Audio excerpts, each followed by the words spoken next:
Hi, welcome to the High Five, a show where I list 5 things because 5 is an easy number for even the simplest of minds to comprehend. I mean, odds are, unless you've been in a horrific accident or are the guy from The Princess Bride, you've likely got that many fingers on one hand, or at least 5 between 2 hands. Go above that and things start to get sketchy. On this episode,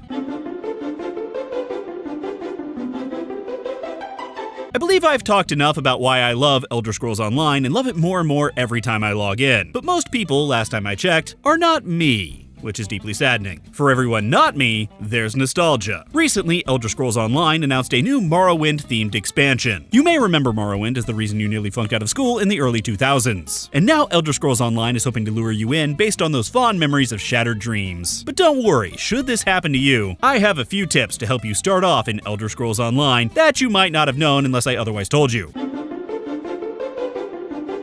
If you've played any MMO over the better part of a decade, you know how they work. Pick up quest after quest until you hit max level, and then begin the soul-crushing gear grind, leaving you a bitter husk of a human being. This is a fairly normal experience. Elder Scrolls Online is not that way. For starters, levels do not really matter in ESO, unless you're wanting to do PvP, which starts at level 10. But for everything else, levels do not really matter. All enemies and loot scale to your level, which means you can do whatever you want, whenever you want. If you play ESO like any other MMO, just doing quest after quest, you'll likely tire of it pretty quickly. Instead, just run around for a bit and do the content you want to do. Do yourself a favor and learn what all of these icons mean. Hint, they're all different types of content. Find which of these you enjoy doing, and do them. I think you'll find the game a much richer experience for it. And for those of you unwilling to learn for yourself, or use Google, here's a quick breakdown. This torch icon is a delve. Delves are essentially mini dungeons you can run solo or with a group. Make it to the end, kill the boss, and get some sweet loot. This cave is a public dungeon where anyone can enter. Typically a bit harder and longer than delves, these can still be done solo if you know what you're doing, but a group is recommended. This cave, not to be confused with this cave, is an instance dungeon. These usually require a group, but the rewards are greater than any of the others. This skull icon is an epic boss. One badass mofo. You will need multiple people for this boss. But if you keep your eyes on general chat, which is the only time I will ever say that, you'll see groups forming up for these pretty often. The eyes are points of interest. Each one does something different, so just go find out. These are shrines that give you a bonus stat of some sort. You can only have one on you at a time. Each one does something different, so look them up, I'm not doing it for you. This portal-looking thing is a dolmen. Dolmens are mini-events where wave after wave of enemies will spawn. After defeating all of them and a boss, you'll get a nice reward. Then there are other assorted icons for quest areas. These areas usually have a quest available outside of them, which will then take you through that entire area on a long quest chain, revealing a lot of lore, story, and rewards along the way. And this icon we'll talk about in a second.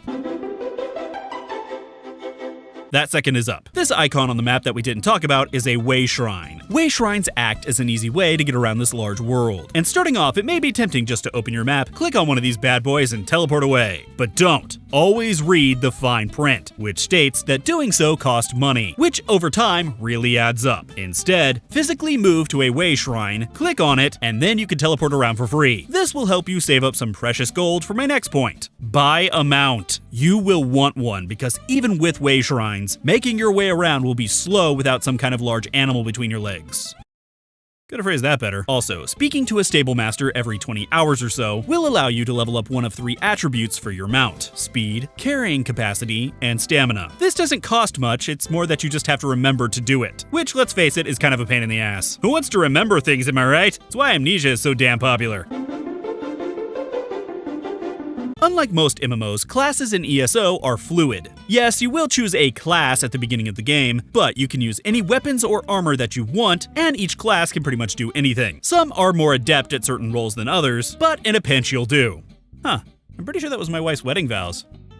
I'm sad now. Weapon types are the major way to do this. Want to be a healer for just a moment? Throw on a restoration staff and heal away. You'll just need to put some skill points into restoration staff. You get skill points from leveling or collecting sky shards. Yet again, another area where leveling matters, further negating my point, but I just don't care. The point I'm trying to make here is that you should try out all of the different classes because they aren't set in stone. Once you've found a class you enjoy, make sure to check out all of these additional skill sets, like your preferred armor type, guild skills, and world skills. I know, all of those class skills look really nifty, but experiment a little, come on. On top of playing around with the classes, remember that you actually have 2 specs for your character that you can switch between in an instant. If you're used to other MMOs, you'll likely forget about this, causing you undue hardship, as I did pretty much my entire time leveling up. Don't be me. Be smart. Don't try to make one spec do everything. Starting at level 15, once again, levels matter. You know what? Forget what I said. Levels matter. Hitting that squiggly line button on your keyboard, and yes, I know what it's called, I just prefer squiggly line button, will switch you to a secondary spec. This opens up a whole new action bar and weapon set for you to take advantage of at a moment's notice. Have a DPS spec and a support spec. Have a tank spec and a heal spec. Have a heal spec and a DPS spec. Who cares? Just have 2. In dungeon parties, don't just limit yourself to one role. If you're a healer, have a support or DPS secondary to throw in some extra damage when you can. If you're a DPS, maybe have a few heals or some taunts to help out in a bind. The options are unlimited, in that they're limited to 2.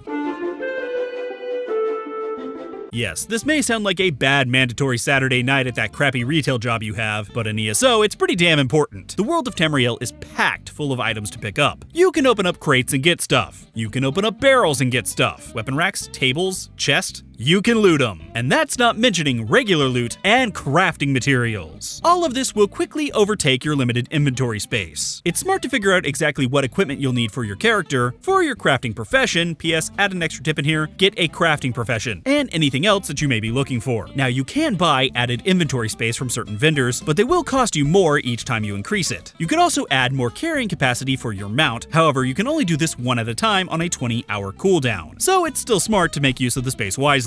You will not be able to carry everything. However, if you really enjoy the game, you may want to consider subscribing. Doing so will give you a crafting bag, which stores all of your crafting materials in a separate inventory. I have found this infinitely useful, but if you don't want to drop any money, it's not really necessary. So there you have it. 5 handy tips for your first steps in the wonderful world of Elder Scrolls Online. There's honestly so many more that I could not fit in here. If you have any other tips, make sure to leave them in the comments below. Now get out there, make some friends, and oh yeah, bonus tip, don't randomly use your attack skills in cities. The guards tend not to like it. You catch one civilian on fire and suddenly you're the bad guy. And there you have it, my 5 tips for starting out in ESO. If you're new here, make sure to hit that subscribe button for future videos. I've also put another video for you to watch right up here. If you want, you can follow me on Twitter or Facebook for some random thoughts. And if you really want to help the channel, you can donate to me on Patreon like these other amazing people. They really need to give me their 5 steps for being so freaking awesome.